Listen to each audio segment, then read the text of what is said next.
Woodson joined the Stephen A. Smith Show. That's on 1 to 3 daily on Sirius Mad Dog Radio. And they discussed Jimmy Graham. And basically, essentially what he said is that Graham is not a complete teammate and he does not block. Stephen A., can you get into this more in terms of what you and Darren discussed? Well, I asked him about Jimmy Graham because Jimmy Graham only has about 18 receptions on the year for like 174 yards.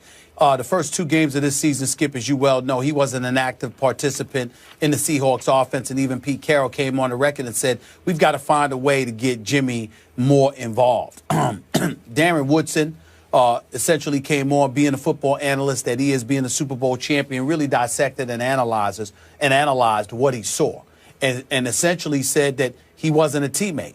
He was a guy out there playing for himself because not necessarily in terms of selfishness, but that he wanted no part of the physicality. It's something that I heard Chris Carter allude to just weeks earlier when he sat there and said, look, Jimmy Graham would block, but let's be real, he doesn't want to block. That's what he said. And obviously, when you play the tight end spot, Skip Bayless, sometimes your responsibility is to help that offensive line ward off oncoming defenders towards the quarterback. You got to block. And that's not Jimmy Graham's strength. So because of that, Darren Woodson highlighted that just like Chris Carter had weeks earlier, except that Darren Woodson obviously sounded a bit more incendiary, to say the least.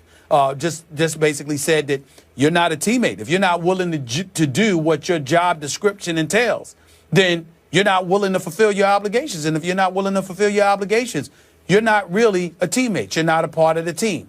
That was the conclusion that Darren Woodson came to. Now, we all know, to at least some degree, Jimmy Graham's background, how a lot of people have been getting on him lately. Outside of Rob Gronkowski, he was considered an elite tight end in the game of football in terms of his talent. We saw him humbled significantly when he went up against the Seattle Seahawks over the past couple of years. So the allure surrounding Mr. Fantasy Superstar himself, Jimmy Graham, sort of dissipated to some degree because we know that the fantasy football lovers just absolutely love him. But then he ultimately gets traded from, New Orleans to Seattle. And you're thinking, well, he's supposed to shine in this particular system. That has not been the case. And so it's been open season on him. Then now you see these stories coming out, talks about his background, talks about foster care, talk about being abandoned by his mom, talk about some of the things that he had to endure. So to call him soft in any way seems sacrilegious and idiotic. But in the end, what it comes down to is this, in my estimation, Skip. The problem with Jimmy Graham is that Jimmy Graham is a tight end that does not view himself as a tight end. Jimmy Graham sees himself as a wide receiver. Remember that beef he had with New Orleans a couple of years back when he was looking for additional dollars. He was saying, I'm not a tight end, I'm a wide out. And I guess it was the arbitrator, whomever it was, had declared that, no, you're a tight end, just like the New Orleans Saints says you are. And so they went from there because he was using it because apparently some money's allocated for particular positions and what have you. So that's what happened with that. But in the end, I think that Jimmy Graham is still a big-time talent. I think he's somebody that could play the game of football very, very well.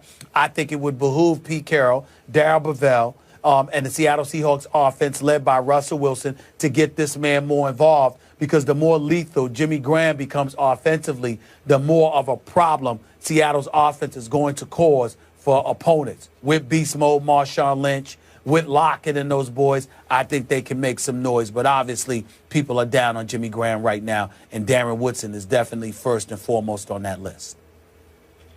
Yes, he is. Stephen A., as you know, I covered Darren Woodson when he was a Dallas Cowboy. He was as tough a safety as I've ever been around in my many years covering pro football. So I get where his heart is on this matter. He's basically saying, I wouldn't want that guy in my locker room on my team because I don't like the contribution that he's bringing. He's not giving what a football player needs to give at that position. And I don't want to be too hard on Darren, but you're right. There's an identity crisis here going on with Jimmy Graham because he does not consider himself playing that position. He doesn't think of himself as a tight end. Remember, at University of Miami, he was more basketball player than football player. He played all 4 years of basketball, only 1 year of football. So he's a little bit of a fish from Miami out of water in the NFL in that I don't think he ever wanted to block anybody. He's not into high contact. He's not a Darren Woodson. He's not built that way. And so I ask all the analysts, what did you expect of him? Because you made the point, Stephen A., as they went through arbitration. The stats showed from last season in New Orleans that Jimmy Graham lined up as an inline tight end only 33% of the time. That meant that he lined up in line 291 times. All the other times he was in the slot or split completely out wide, 486 times. So I thought he had a good case that he's much more hybrid wide receiver than he is pure tight end.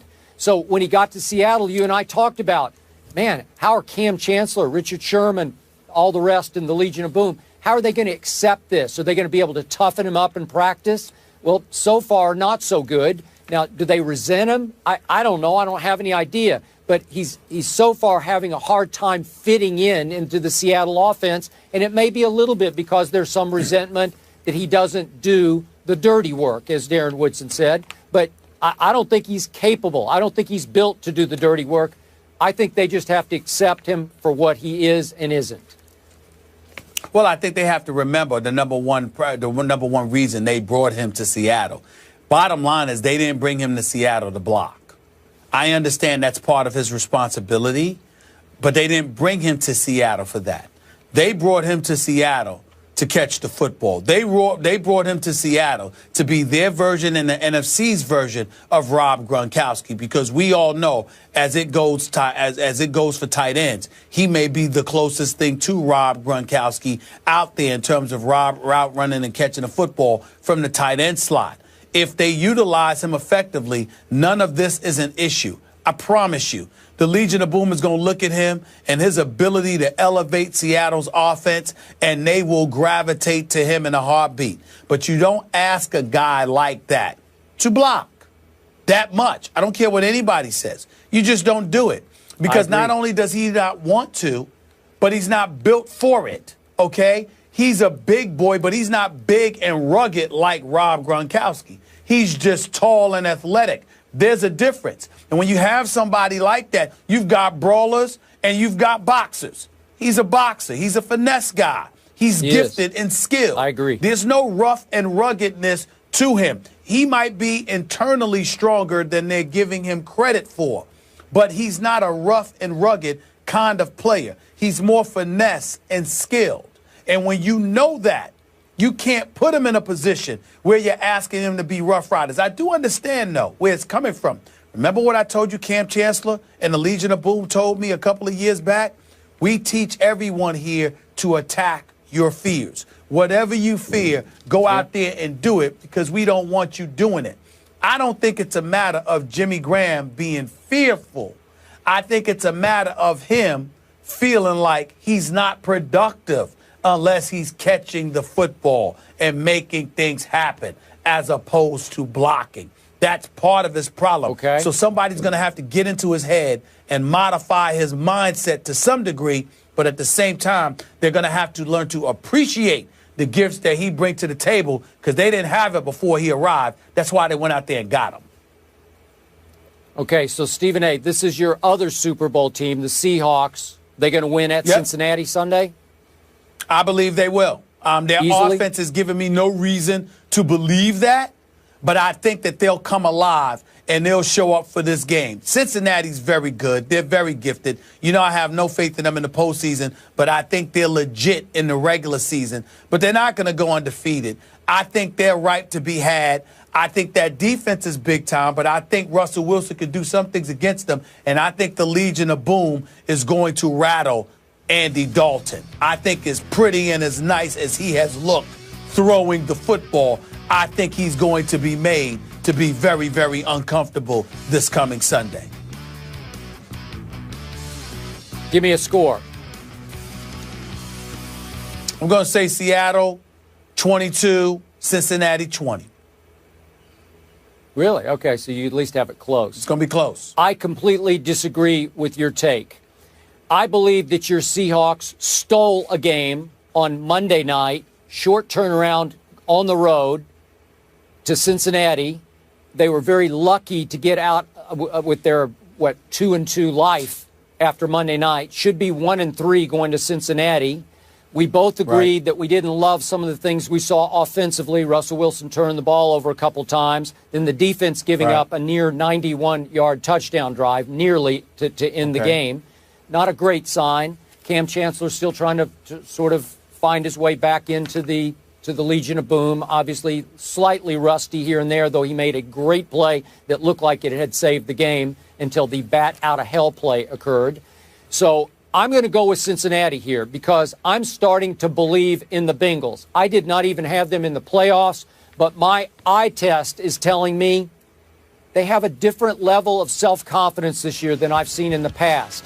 Last few years, they have roller coastered all the way through the year, and maybe they still will. Maybe this will be the start of a decline. But I like the way Andy Dalton is carrying himself. He seems to be playing with a much higher level of self-confidence than I've seen in the past. So after what they did, just obliterating the Raiders on opening day at Oakland, they went and won at Baltimore.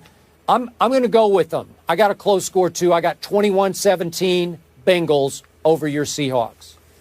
Well, I'm going to tell you this much. Andy Dalton has looked incredibly impressive. He's completing 67% of his passes. He's only thrown one interception on the season and 9 touchdowns. You know, his QBR is at 87, which is really, really great. It's better than most quarterbacks in the league, if not all of them.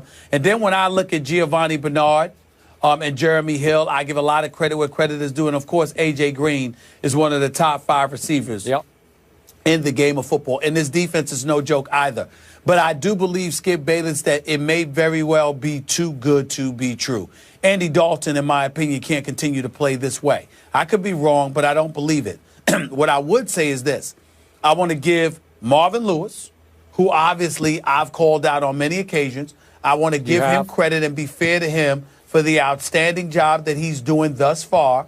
I also want to take a moment to give major props to Hugh Jackson, an individual who should have never been let go by Reggie McKenzie as head coach for the Oakland Raiders, who's now the offensive coordinator in Cincinnati, who I think is doing an outstanding job in terms of reshaping the makeup, the mental makeup of the Cincinnati Bengals, particularly, obviously, on the offensive side of the ball. They're coming after people, and I haven't seen them do that like this in all the years that Marvin Lewis has been there. So I'm going to give Hugh Jackson a lot of credit for what we're seeing from Andy Dalton and the rest of that offense now, not because of their abilities, but also because of their mindset. They are coming after it. They are constantly on the offensive, and I like that mentality. Agreed. Stephen A. has Seattle, Skip has Cincy, both expecting a close one. Jimmy Graham, obviously a highly talented weapon, yet to fit with his new team. This situation personally reminds me a lot of DeMarco in Philly. Coming up, speaking of special talent, Manny Pacquiao